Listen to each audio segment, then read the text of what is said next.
A nitrogen cylinder has a volume of 0.1 metre cubed. It contains 7 metres cubed of nitrogen when released at normal temperature and pressure at 1 bar 15 degrees C.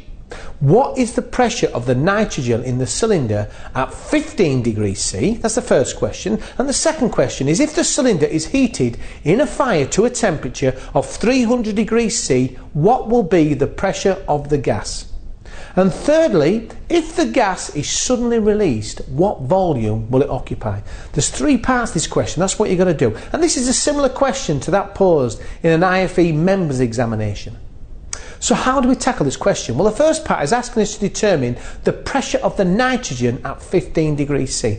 Well, how do you determine this? Well, you use the general gas laws. This is the one here. Well, we know the temperature remains constant, and therefore we can remove it, leaving this. P1V1 equals P2V2.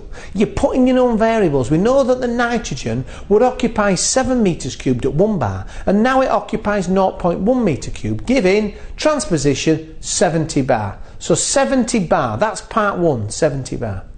Let's move on to part 2. If the cylinder is heated to 300 degrees, what would be the new pressure? Well, in this case, the volume remains constant, and therefore this formula applies. P1T1 equals P2T2. You've got to convert the temperature to Kelvin. Don't forget, you've always got to convert to Kelvin. 15 degrees C is 288 degrees Kelvin. The final temperature is 300 degrees C, which is 573 degrees Kelvin. You put these known variables in, you get this formula. If you transpose it, in other words, make it express it in P2, P2 comes out at 139 bars.